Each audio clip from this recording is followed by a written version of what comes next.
السلام عليكم. عليكم السلام والله. سؤال قدار متى؟ ها ديار باهي. هدي الدنيا برق لقى وايو maxaa ku nolol mise maxaa ku qorshaysan dunidii baa rag laga waayay haddii rag laga waayay annaga yeefkana keenay ma hayka hadda joogtay ragii baabeen yani matalan maxaa ku xala maxaa yani gursan lahaa maxaa gursan lahayd laa ilaaha illa allah waxaa gursan lahaa dameer baa walaal loogu soo dhow halkan waxaa gursan lahaa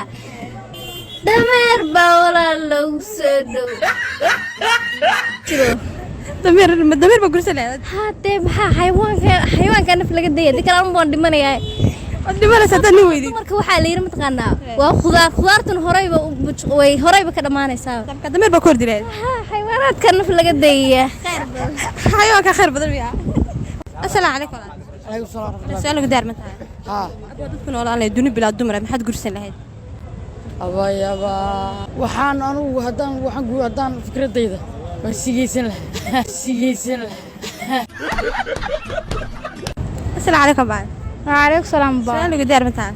ديار بابا haddii dunida rag laga waayo maxaa ku qorshaysan mise maxaad gursan lahayd maxaad gursan lahayd abaya ninba waa laga maarmaa adugu wax laga maarmaa nin baa jira marka ninba barit waxay mad gursan ninka lahayd ilaa hadda ma gursan hadday buuxaan xataa marabtida ninba may saas u tagnaan he adu maxaa samayn lahayd laakiin anigu haddaan su'aalka weydiiyo aniga meelahaas daayar ka baadhan lahaa daayar baa baaran lahayd ama fiicanta inaad duni kala raadsatid duni kale nimanka waa dhamaadeen baa lagu leeyahay baabaha markaas waa naago niman iska dhigtaan naagaha iska dhigtaaya assalaamu calaykum walaal وعليكم السلام سؤال قدار متى؟ سودا waxaan weydiinaa kuba weydiinay okay hadad ku noolaa dunida bilaa dumar maxaa gursan lahayd duno bilaa dumar maxaa gursan lahayd anu waxa wax waxaysan rabnaa waxaan wax waxaysan hadees jira xagee aadina mina wax la wax waxaysan hadees jirin xagee la aadiya aduu soo weydiin maxaad gursan lahayd dumar ba jir lacala aduu dumar ba jir maxaa gursan lahayd lacala والله سؤال ويدينا قبيل هبل هذا كل شيء لا حتى مر شيء ناقله noolaa lay dunida bilaa dumar maxaa gursan lahayd maxaa isticmaal lahayd dunida bilaa dumar dunida bilaa dumar haddaan ku noolaan lahaa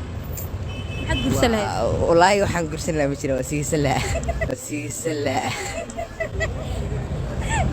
استعمل شيء ما صدق والله